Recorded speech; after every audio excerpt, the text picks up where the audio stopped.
हिमालय की दुर्गम पहाड़ियों के बीच बसा रुद्रपुर गांव एक ऐसी जगह जहां समय रुक गया है, जहां हर शादी एक अंतिम संस्कार में बदल जाती है। आज मैं आपको ले चलूंगा उस भयानक कहानी में जो 50 साल पहले शुरू हुई थी, जब नूरी नाम की एक किन्नर नर्तकी के साथ जो हुआ था उसने पूरे गांव को शाप दे दिया था। नूरी की आवाज में जादू था, उसके घुंघरुओं की आवाज सुनकर लोग मंत्रमुग्ध हो जाते थे, लेकिन समाज की नजर में वो सिर्फ एक किन्नर था, एक ऐसा इंसान जिसे इज्जत नहीं मिलती थी। गांव के लोग उसे बुलाते थे शादी ब्याह में नाचने के लिए, लेकिन दिल से उसे कभी स्वीकार नहीं करते थे। उस रात जो हुआ था वो इतना भयानक था कि आज भी गांव के बुजुर्ग उसके बारे में बात करने से कतराते हैं। गांव के जमींदार के बेटे की शादी थी, नूरी नाच रही थी, खुशी से झूम रही थी, लेकिन कुछ शराबी मर्दों की नजर उस पर गलत तरीके से पड़ी। उन्होंने नूरी को घेर लिया, उसके साथ बदसलूकी की कोशिश की। जब नूरी ने विरोध किया तो उन्होंने उसे बेरहमी से पीटा, गांव के बरगद के पेड़ के नीचे ले जाकर उसे जिंदा जला दिया। नूरी की चीखें पूरे गांव में गूंज रही थी, लेकिन किसी ने उसकी मदद नहीं की। सब डर गए थे, या फिर उन्हें परवाह ही नहीं थी। मरते वक्त नूरी ने अपनी आखिरी सांस में कहा था कि जिस देह की नुमाइश तुमने की है, अब इस गांव के हर दूल्हे की देह को मैं मिट्टी बना दूंगी। जब जब सहरा सजेगा तब तब शमशान सजेगा। उसकी आवाज में इतना दर्द था, इतना गुस्सा था कि हवा भी कांप गई थी। और फिर शुरू हुआ था वो सिलसिला जो दशकों तक चलता रहा। पहली घटना हुई थी 3 महीने बाद। गांव के एक लड़के की शादी थी, सब कुछ ठीक चल रहा था, मंडप सजा था, बारात आई थी, लेकिन जैसे ही दूल्हा ने दुल्हन के गले में मंगलसूत्र डाला, अचानक से घुंघरुओं की आवाज गूंजी, हवा में खून की गंध फैल गई। दूल्हा अचानक से चीखने लगा, जैसे कोई उसे जला रहा हो। उसके शरीर पर जलने के निशान दिखाई देने लगे। कुछ ही मिनटों में वो तड़प तड़प कर मर गया। मंडप में खून के हाथ के निशान दिखाई दे रहे थे, जैसे कोई अदृश्य शक्ति ने उसे मार डाला हो। इसके बाद तो जैसे मौत का खेल शुरू हो गया था। हर शादी में यही होता, दूल्हा शादी की रात ही मर जाता। कभी दिल का दौरा, कभी अचानक से आग लग जाना, कभी रहस्यमय तरीके से गायब हो जाना। गांव वाले समझ गए थे कि ये नूरी का श्राप है। धीरे धीरे रुद्रपुर एक भूतिया गांव बन गया। लोग वहां से भागने लगे, जो रह गए वे अपने बेटों की शादी दूसरे गांवों में करवाने लगे, लेकिन नूरी का श्राप वहां भी पहुंच जाता था। अगर लड़का रुद्रपुर का था तो वो बच नहीं सकता था। गांव की गलियां सुनसान हो गईं, रातों में सिर्फ घुंघरुओं की आवाज सुनाई देती थी। लोग कहते थे कि नूरी की आत्मा अभी भी वहां भटकती है, अपना बदला लेने के लिए। बरगद के पेड़ के पास से गुजरते वक्त लोगों को ठंडी हवा का एहसास होता था, जैसे कोई उन्हें छू रहा हो। साल बीतते गए, दशक बीतते गए, रुद्रपुर का नाम सुनकर ही लोग डर जाते थे। वहां कोई शादी नहीं होती थी, कोई खुशी का माहौल नहीं था, बस एक सन्नाटा था, एक डरावना सन्नाटा। लेकिन फिर एक दिन आया आर्यन। वो रुद्रपुर का ही लड़का था, लेकिन बचपन में ही शहर चला गया था पढ़ाई के लिए। अब वो एक इंजीनियर था, पढ़ा लिखा, तर्कसंगत सोच रखने वाला। उसे इन सब बातों पर यकीन नहीं था। वो मानता था कि ये सब अंधविश्वास है। जब आर्यन गांव वापस आया तो उसने देखा कि सब कुछ कितना बदल गया है। जो गांव कभी हंसी खुशी से भरा रहता था, वो अब एक कब्रिस्तान लग रहा था।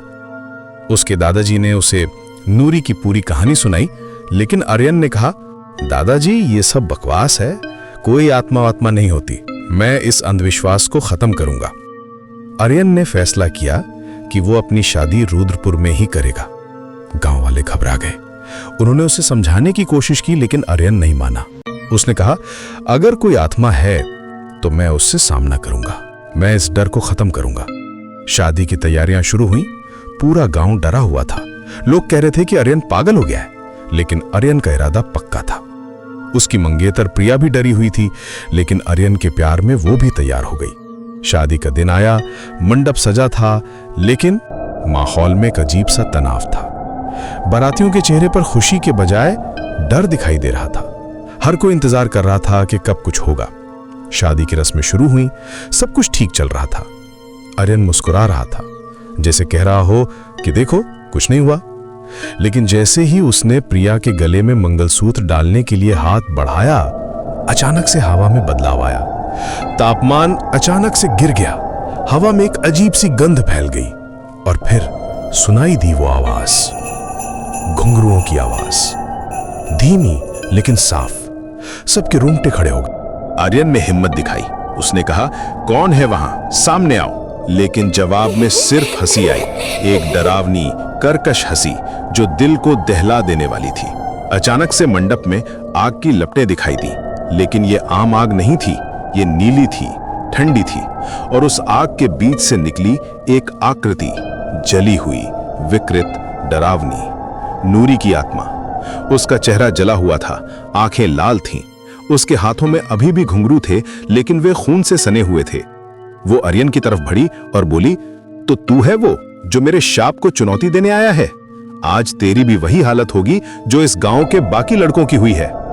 आर्यन डर गया था, लेकिन उसने हिम्मत नहीं हारी। उसने कहा, नूरी, मैं जानता हूं तुम्हारे साथ क्या हुआ था, लेकिन यह गलत है। इन मासूम लोगों का क्या कसूर है? नूरी की आत्मा गुस्से से चीखी, मासूम? जब मेरे साथ अन्याय हो रहा था तब ये मासूम लोग कहां थे? किसी ने मेरी मदद नहीं की, सबने मुझे मरते देखा और चुप रहे। आर्यन समझ गया कि नूरी सिर्फ बदला नहीं चाहती, वो न्याय चाहती है। उसने कहा, तुम्हारी दुश्मनी इन मासूमों से नहीं, उस अन्याय से है। मैं तुम्हें न्याय दिलाऊंगा, लेकिन इस तरह नहीं। नूरी की आत्मा रुकी। शायद पहली बार किसी ने उसकी बात समझी थी। आर्यन ने आगे कहा, मुझे बताओ, तुम क्या चाहती हो? सिर्फ बदला या शांति?